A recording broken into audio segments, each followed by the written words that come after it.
안녕하세요. 저는 혼자서 2명의 딸을 키우고 있는 워킹맘입니다. 저의 신세가 너무 쪽팔려서 감히 어디다 말할 용기가 나지 않아 어디에도 풀어놓지 못했던 제 이야기를 익명 뒤에 숨어서라도 속 시원하게 털어놓고자 이렇게 사연을 보내게 되었습니다. 저는 결혼 전까지 줄곧 부산에서 살고 있었고 남편은 서울에 살고 있었는데 남편이 부산에 출장 왔다가 우연히 카페에서 저를 발견했고 제게 한눈에 반해 만나게 되었어요. 서울과 부산, 거리가 먼 롱디 커플이었지만 왕복 8시간 걸리는 거리도 저희의 사랑을 이길 수 없었어요. 저희는 일주일에 한 번씩 1박 2일로 꼭 서로 부산과 서울을 왕복하며 만남을 계속 이어갔어요. 그러다 서로의 얼굴을 못 보는 시간이 아까워졌고 헤어짐도 아쉬워 결혼을 결심하게 되었어요. 아무래도 보통 결혼을 하면 남편을 따라가서 저도 서울로 올라가기 위해 신혼집을 서울로 알아보고 있으니 저희 부모님께서 많이 아쉬워하셨었어요. 솔직히 저도 고향인 부산을 떠나고 싶지 않았어요. 남편을 설득해보려고 했지만 설득이 되지 않아서 제가 가기로 한 것이었거든요. 서울 사람들이 보기엔 부산이 지방이라 저도 일반적인 촌사람이라고 생각할 수 있지만 나름 부산에서 부자들이 산다는 동네에서 살며 부족함 없이 컸어요. 반면 시댁은 서울에 살지만 대출을 끌어서 겨우 전셋집에 살고 있었어요. 저는 결혼하면서 부모님이 도와주신 돈과 제가 모아온 돈, 그리고 대출을 조금 받아서 집을 장만했죠. 시댁 전세금으로 빚 갚으라고 하고 시어머니를 저희 신혼집에 모시고 살았었어요. 저는 아무래도 연애 결혼을 했다 보니 연애했던 감정 그대로 알콩달콩 닭살 돋는 애정행각을 하다가도 가끔은 투닥거리며 싸우기도 하며 행복하게 잘 살 수 있을 줄 알았어요. 하지만 제가 로맨스 드라마를 너무 많이 봐서 현실과 너무 다른 환상만 키워왔던 걸까요? 남편은 여느 남편과 똑같이 저에 대한 사랑이 점점 식어가고 다른 사람처럼 변해가기 시작했어요. 남편의 애정이 식어가기 시작한 건 제가 둘째를 낳고 나서였어요. 제가 둘째를 낳던 날 남편은 더 이상 제가 여자로 보이지 않는다고 말했어요. 첫째 낳을 땐 회사의 중요한 프로젝트 때문에 제가 아이를 낳는 모습을 보지 않았었거든요. 둘째 낳았을 땐 남편이 연차를 내서 처음부터 끝까지 제 곁을 지켜줬었단 말이에요. 그런데 제가 회복실로 오자 충격받았다는 듯이 저를 쳐다보더라고요. 당신 표정이 왜 그래? 혹시 우리 아이한테 무슨 일 있대? 분명 아까 애기 건강하게 태어났었는데 잠깐 사이에 무슨 일 생긴 거야? 아니, 내가 당신 애 낳는 모습 이번에 처음 봤잖아. 원래 이런 거야? 애 낳는 모습이 너무 징그러워. 괜히 봤어. 수고했다고, 잘했다고 해도 모자랄 판에 힘들게 애 낳고 온 사람한테 왜 그런 말을 해? 괜히 봤다니, 징그럽다니. 도대체 뭐가 징그러워? 신비롭지. 신비롭다고? 아니야, 징그러워. 내 기억에서 지우고 싶어. 그리고 미안한데 당신이 더 이상 여자로 안 보여. 저는 남편의 마지막 한마디에 머리를 망치로 맞은 듯한 느낌이 들었어요. 제가 안 그래도 둘째를 출산하기 며칠 전에 글을 하나 읽은 게 있었거든요. 아내의 출산을 지켜본 후에 남편이 더 이상 자신의 아내가 여자로 보이지 않는다고 정 떨어진다는 글을 본 적이 있었어요. 당시 그 글을 읽을 땐 남편이라는 사람이 어떻게 저런 말을 할 수 있지 했었는데 제 남편이 그 남자와 똑같은 말을 해서 너무 충격이었어요. 너무 충격적이라 제가 한동안 정신을 차릴 수가 없더라고요. 친정 부모님이 올 때까지 역시 나간 사람 마냥 멍하니 천장만 바라보고 있었어요. 친정 부모님이 병실 문을 열고 들어오는데 눈물만 나는 거예요. 제가 얼굴 보자마자 눈물을 터뜨리니 부모님은 영문도 모른 채 우는 저를 따뜻하게 안아주었어요. 괜히 엄마가 속상해할까봐 남편 이야기는 하지 않았고 아이 낳는 게 힘들어서 울었다고 둘러댔어요. 남편은 산후조리를 마치고 집에 들어온 저에게 늘 짜증만 가득했어요. 시어머니께서도 또 딸이라며 저와 딸들을 보며 한숨을 쉬셨죠. 저는 둘째를 낳은 뒤부터 남편과 시어머니의 눈치를 보기 바빴어요. 첫째를 낳았을 땐 임신 전 몸으로 빨리 돌아왔는데 둘째를 낳고 나선 몸이 돌아올 생각을 안 하더라고요. 아무리 운동을 열심히 해도 예전 몸으로 돌아가기 쉽지 않았어요. 남편은 그런 제 가슴에 또다시 비수를 꽂았어요. 당신 운동을 하긴 하는 거야? 대충 하는 신용만 하는 거 아니고? 살이 왜 그대로야? 가슴도 보기 안 좋게 축 처져 있고. 제발 관리 좀 해. 나도 예전 몸으로 돌아가고 싶어. 누구보다 간절하다고. 열심히 운동하는데도 안 되는 걸 나보고 어떡하라는 거야? 더 열심히 해야지. 당신이 부족했나 보지. 내 친구 와이프는 애셋 낳고도 아주 쭉쭉 빵빵이더라. 연애할 때보다 몸 좋다고 난리던데 당신은... 아휴, 그냥 말을 말자. 남편은 급기야 친구 와이프와 제 몸을 비교하며 막말을 했어요. 남편이 한숨을 쉬는 동시에 제 자존감도 땅 밑까지 내려가더라고요. 남편에게 다른 사람의 아내 몸매 이야기를 들으니 정말 자괴감이 들었어요. 하지만 저는 그때부터 예전 몸으로 돌아가려고 애쓰지 않았던 것 같아요. 괜히 남편 말에 자극받지 말고 있는 그대로 제 자신을 사랑하며 살자는 생각을 했어요. 남편이 저한테만 마음이 식어갔던 게 아니었어요. 제게 마음이 뜰수록 저를 낳아주신 분인 친정 부모님께까지도 마음이 뜨기 시작했죠. 아무리 바빠도 저희 부모님께 하루에 한 번씩은 꼭 안부 전화하던 사람이었는데 요즘은 한 달에 한 번 할까 말까 할 정도였어요. 그마저도 어머니가 사이 보고 싶어 한다고 전화 한 통만 해달라고 제가 사정을 해야 그제서야 귀찮다는 표정을 지으며 전화를 했죠. 저는 그런 부분에서 서운함을 토로하면 남편은 짜증만 냈고 그렇게 싸움으로 번졌어요. 전화 한 통 하는 게 그렇게 어려운 일이야? 아니잖아. 예전엔 하루에 한 번씩 꼭 했었잖아. 잠깐 1분 통화하는 건데 인상은 있는 대로 찡그리고. 그동안 우리 부모님이 당신한테 얼마나 잘했는데 나는 뭐 노는 사람이냐? 나도 회사 다니느라 바빠. 바쁘다 보면 연락 못 할 수도 있는 거지. 왜 고작 그거 가지고 사람을 이렇게 못 잡아먹어서 안달이야? 그럼 나는 지금 놀고 있어서 어머님 모시고 사는 줄 알아? 나도 이래. 당신이랑 똑같이 회사 다니고 애까지 키우고 있어. 당신은 집에 오면 손 하나 까딱 안 하잖아. 또 그 소리야? 여자가 집안일 하는 건 당연한 거지. 집안일 하나 하는 걸로 유나는... 그렇게 불만이면 결혼은 왜 했냐? 나랑 결혼 왜 했냐고. 그러게. 당신이 이런 사람인 줄 진작에 알았으면 결혼 안 했을 텐데. 진짜 내가 왜 당신 같은 사람이랑 결혼했을까 지금 너무 후회돼. 너 지금 말 다 했냐? 말 다 했냐고. 나 같은 사람이 뭔데? 이게 보자 하니까. 야, 내가 오냐오냐 하니까 아주 만만하지? 어? 생각해보면 큰 싸움으로 번질 일도 아니었는데 항상 이렇게 이야기 나누다 큰 싸움으로 번져서 저는 남편에게 뺨을 맞고 남편은 자기 분에 못 이겨 물건을 던지고 집을 나가요. 시어머니께서는 거실에서 TV를 보고 있으면서 저희가 싸우는 소리가 다 들릴 텐데도 말리기는커녕 자기와 아무 상관없는 일이라며 예능 보면서 배꼽 잡고 웃고 있어요. 이놈의 집구석, 제 마음에 드는 것이 하나도 없었어요. 남편은 365일 내내 아픈 구석 없이 병원도 한 번 안 갈 정도로 건강하던 사람이었거든요. 명절이나 부모님 생신같이 꼭 친정에 가야 할 일이 생기면 몸이 안 좋다는 거예요. 제가 병원 가자고 하면 병원 갈 정도는 아니라고 집에서 쉬면 된다면서 병원엔 또 안 가려고 하더라고요.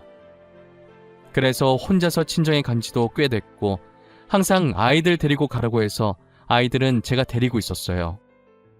남편은 이렇게 자기 핏줄인 아이들한테까지도 무신경한 사람이었어요. 아이들이 어떻게 되든 자기와는 상관없는 일이라는 듯 넘겼죠. 제가 회사에 일이 많아서 퇴근이 평소보다 2시간 정도 늦어진 적이 있었어요. 부랴부랴 집에 도착하니 시어머니와 남편은 안 보이고 아이들만 집에 남아서 울고 있는 거예요. 울던 첫째가 현관문에 있던 저를 발견하고 둘째를 손으로 가리키면서 무어라 이야기를 하는데 얼마나 울었는지 발음이 다 뭉개지고 둘째 울음소리 때문에 잘 들리지 않더라고요.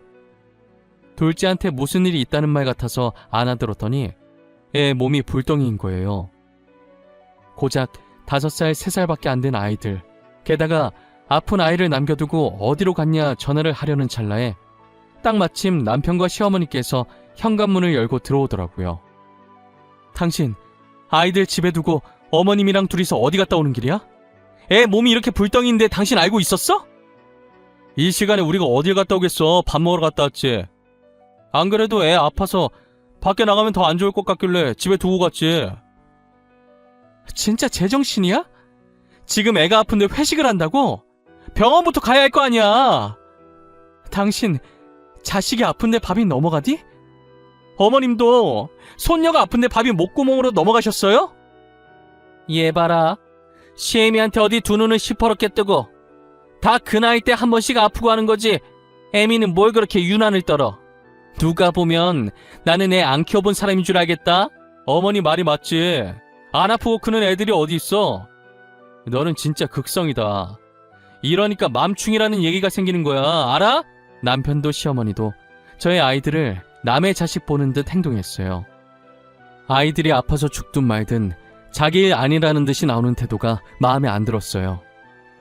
저는 딸들을 데리고 응급실에 갔고 가는 길 택시 안에서 얼마나 울었는지 몰라요. 열이 너무 많이 나서 걱정을 많이 했었지만 다행히 가벼운 감기였더라고요.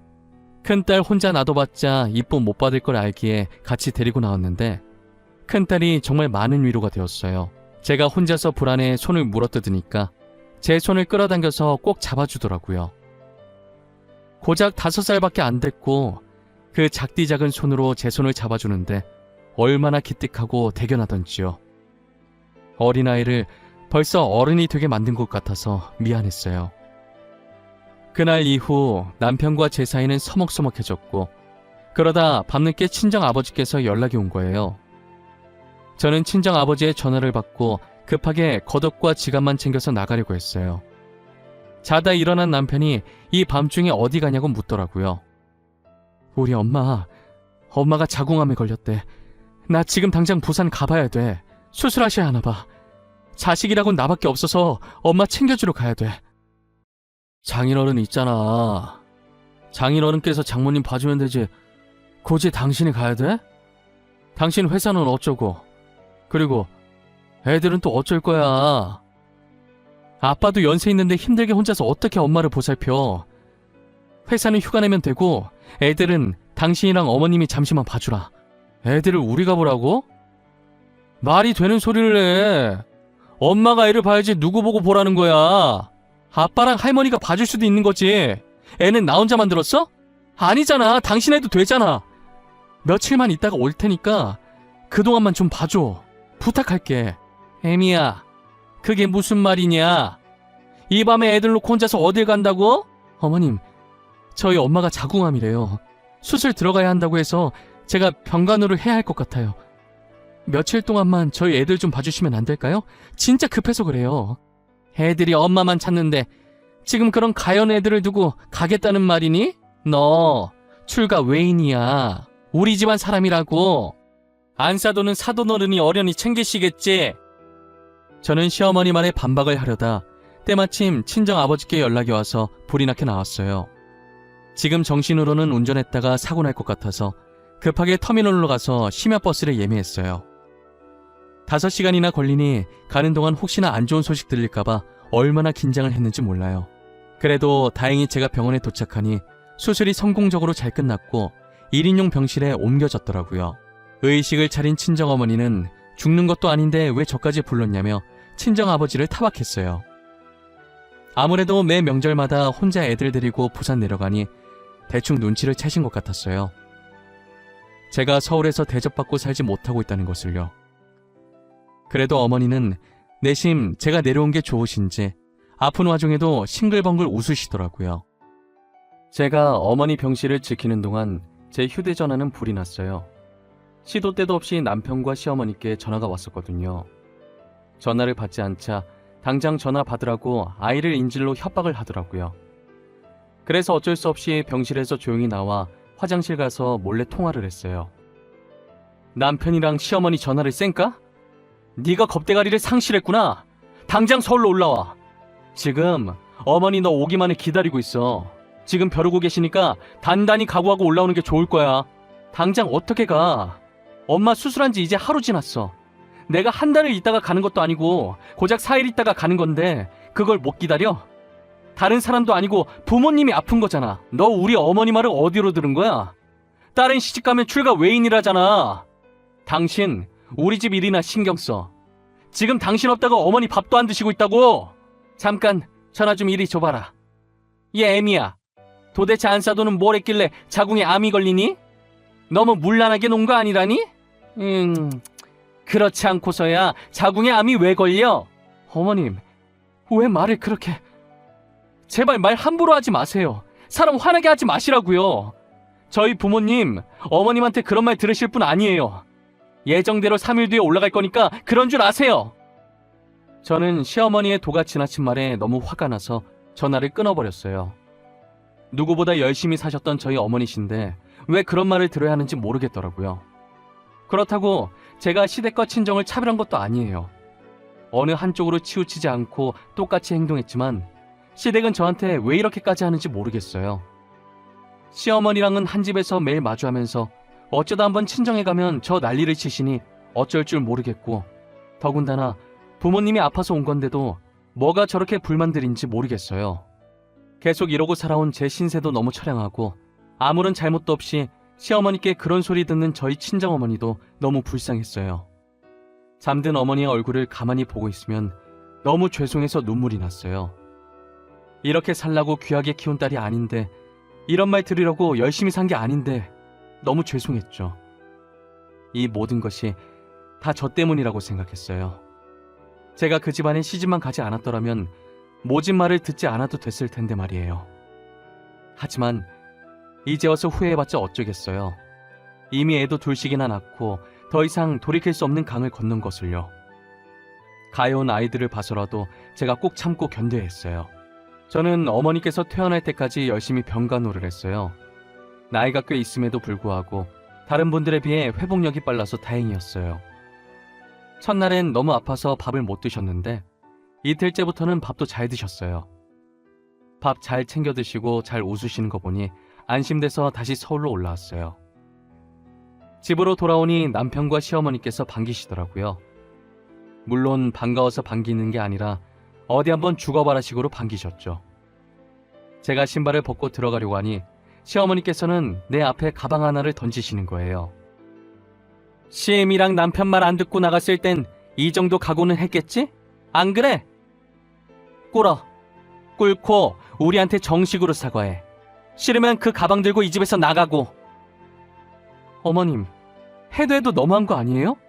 제가 뭘 그렇게 잘못했어요? 아픈 부모님 돌본 게 그렇게 잘못한 일이에요? 시엠이 남편 무서운 줄 모르고 네 마음대로 할 거면 여기서 왜 사니? 사과를 하든 집을 나가든 둘 중 하나 선택해. 진심으로 사과하면 우리도 이번 일 그냥 넘어가 줄게. 저는 솔직히 왜 이런 수모를 당하면서까지 살아야 하나 싶고 당장이라도 이혼하고 싶었어요.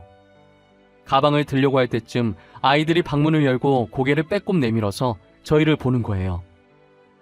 울 듯 말 듯 눈에 눈물을 대롱대롱 달고 있는 상태로 저를 쳐다보는데 도저히 이 아이들을 두고 갈 수가 없겠더라고요. 저 아이들을 아빠 없는 혹은 엄마 없는 아이로 만들고 싶지 않았어요. 그래서 이를 악물고 시어머니와 남편에게 무릎을 꿇었어요. 무릎 꿇은 상태로 주먹을 쥐는데 화가 나서 손이 부들부들 떨리더라고요. 죄송합니다. 다시는 이런 일 없도록 하겠습니다. 제가 생각이 많이 짧았던 것 같습니다. 한 번만 용서해 주세요. 그래, 지금 네 꼴이 딱해 보이니 마음 넓은 우리가 이번 한 번만 넘어가 주도록 하마. 딸은 출가 외인이라는 것을 잊지 말아야 한다. 너가 우리 집 식구라는 것을 잊지 말란 말이야. 결국 이렇게 될 거 애초에 부산 안 갔으면 이런 꼴도 안 봤을 거 아니야. 괜히 갔다가 애들도 다 보고 있는 데서 얼마나 쪽팔려. 시어머니와 남편은 저를 보고 비웃으면서 각자 방으로 갔어요. 치욕스러움과 분노로 섞여 온몸이 떨렸고 참았던 눈물이 흘러나왔어요. 딸들은 남편과 시어머니가 들어가는 걸 확인하고 눈치를 보며 제게 다가오더라고요. 울지 말라고 고사리 같은 손으로 제 눈물을 닦아주는데 딸 보기 너무 창피하고 미안했어요. 저는 그 뒤로 남편과 방을 쓰지 않았고 딸 방에서 딸들과 함께 지냈어요. 딸들도 많이 어려서 아직까지는 저와 같이 잠을 청하길 원했었죠. 그렇게 5년이라는 시간 동안 오직 아이만 바라보며 이런 생활을 반복했어요. 그 사이 저희 친정어머니는 완치 판정을 받고 꾸준히 건강을 챙기셨어요. 친정어머니께서 완치 판정을 받은 지 1년도 채 되지 않았을 때 시어머니께서 건강검진을 하게 되었어요. 요즘 들어 아랫배에 통증이 자주 있고 폐경을 맞이한 지 오래인데 출혈이 있다는 거예요. 증상이 저희 친정어머니와 비슷해서 혹시나 하는 마음에 병원으로 모시게 된 거예요. 설마 하는 마음으로 시어머니의 검사 결과를 기다리고 있는데 역시나 예상했던 대로 저희 친정어머니와 똑같이 자궁암 판정을 받았더라고요. 상태가 저희 어머니보다 심각하고 다른 곳에 전이가 되어 수술을 할 수 없는 상황이라고 하더라고요. 지금 상태에서 할 수 있는 건 약물 치료를 하며 생명을 조금씩 연장하는 방법밖에 없다고 하셨어요. 시어머니는 이대로 죽기 싫다고 울고 계셨고 남편은 검사 결과를 듣고 충격받았는지 멍해 있더라고요. 이 상태로 치료를 하지 않으면 최대 반년이고 지금부터 입원해서 꾸준히 약물 치료를 한다면 1년에서 1년 반 정도 더 살 수 있다고 하더라고요. 죽고 싶지 않아 하시는 시어머니는 당연히 입원을 하겠다고 했지만 남편이 조금 망설였어요. 일단 집에 돌아와서 어떻게 해야 할지 논의를 해보자고 했어요. 집에 도착한 세 사람은 한동안 서로 눈치를 보며 정적을 이어갔어요. 그러다 갑자기 남편이 제 손을 잡고 시어머니를 부탁한다고 하는데 어이가 없더라고요. 여보, 우리 어머니 잘 부탁해. 저렇게 살고 싶어 하시는데 1년이라도 더 살게 해드려야지. 안 그래? 당신이 일 그만두고 1년만 고생해주면 안 될까? 그래, 애미야. 일 그만두고 나랑 같이 병원에서 생활하자. 응? 안 되겠니? 너가 있으면 심심하지 않을 것 같구나. 간병인은 돈도 많이 들고 모르는 사람이라 불편할 것 같기도 하고 어머니도 당신이랑 같이 있길 원하잖아. 믿을 사람이 정말 당신밖에 없어서 그래. 내가 형제가 있는 것도 아니고 아버지가 있는 것도 아니고 누구한테 부탁을 하겠어. 진짜 웃긴다. 우리 엄마 아프다고 할 땐 못 가게 말리더니 어머님 아프다니까 나보고 일까지 그만두면서까지 어머님 병수발을 들라고? 양심이 있니? 시애미가 곧 죽을 수도 있는데 일이 대수니?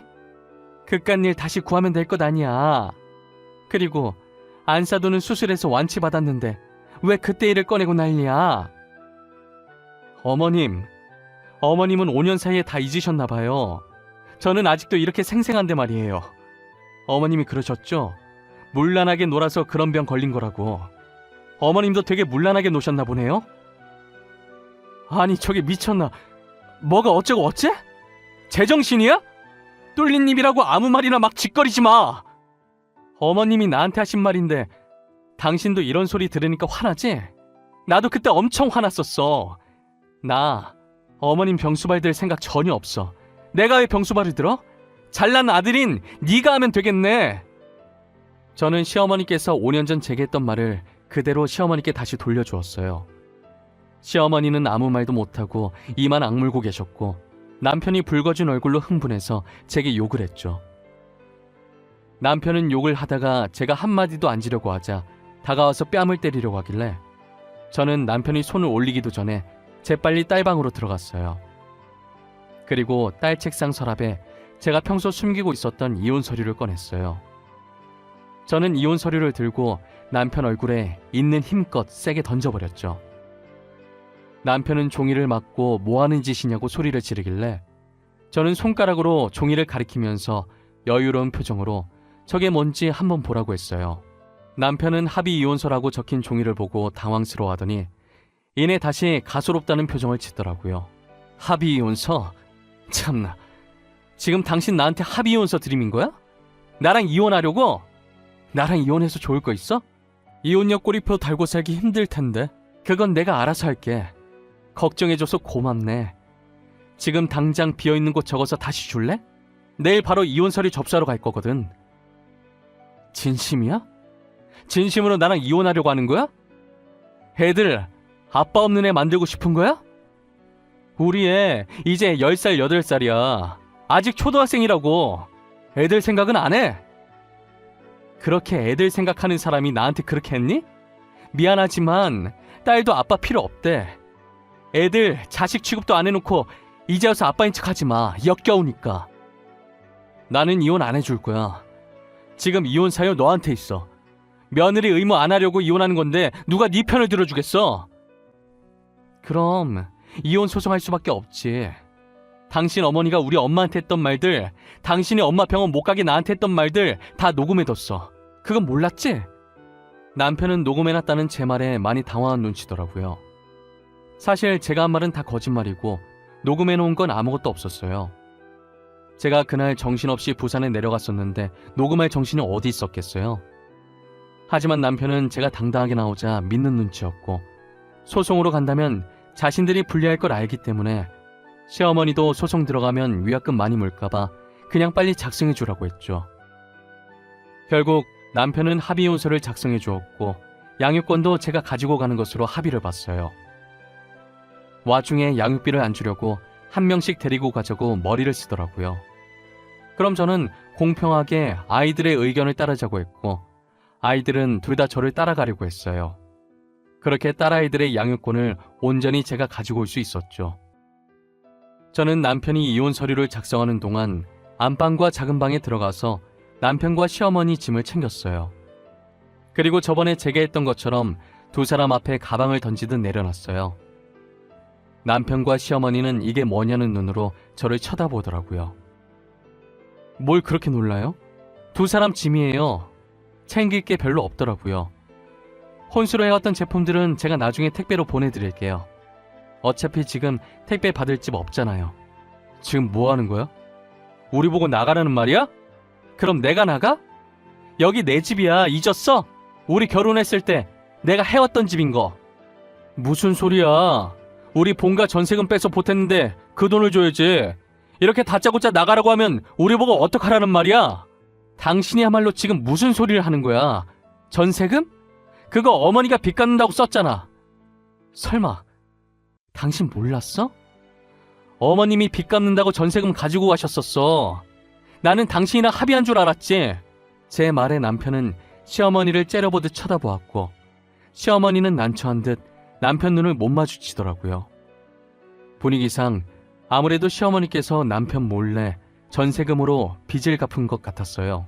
시어머니께서는 빚 갚는다고 제게 전세금도 받으시고 남편이 대출금 갚으라고 준 돈도 다 받으셨더라고요. 그 돈의 행방은 시어머니께서 어떻게 하셨는지 저는 잘 모르겠지만요. 앞으로 남편과 시어머니가 어떻게 살든 집 없이 노숙자 생활을 하든 관심이 없었거든요. 남편이 이혼 서류를 다 작성했길래 잽싸게 이혼 서류를 뺏어 들었어요. 그리고 친히 현관문까지 열어주고 두 사람에게 나가라고 했죠. 두 사람은 안 나가려고 짐가방 든 채로 쭈뼛쭈뼛거리는 거예요. 그래서 제가 손으로 그들의 등을 밀며 거의 내쫓다시피 밖으로 내보냈어요. 그렇게 저는 남편과 이혼을 했고, 남편과 시어머니의 흔적이 가득한 집이 꼴보기 싫어서 이사도 했어요. 현재는 부모님을 보살피기 위해 딸아이를 데리고 부산으로 내려와 살고 있어요. 이혼을 한 뒤 그동안 있었던 일을 부모님께 말씀드리니 이혼 잘했다고, 그동안 어떻게 버텼냐며 저를 따뜻하게 안아주었어요. 저는 현재 이혼을 하고 되게 만족스러운 삶을 살고 있어요. 딸들도 남편과 시어머니가 없으니 이제는 눈치 보지 않고 외할머니와 외할아버지의 사랑을 듬뿍 받으며 씩씩하게 잘 자라주고 있어요. 앞으로도 지금처럼만 저희 가족이 아픈 곳 없이 행복하게 지냈으면 좋겠어요. 저의 긴 이야기는 여기까지입니다. 제가 여러분들께 하고자 하는 얘기는 부모님께 사랑한다고 말할 수 있을 때 한 번이라도 꼭 사랑한다고, 고맙다고 진심을 전해보면 어떨까 싶습니다. 지금까지 제 이야기 들어주셔서 감사하고 건강하고 행복하시길 바랄게요.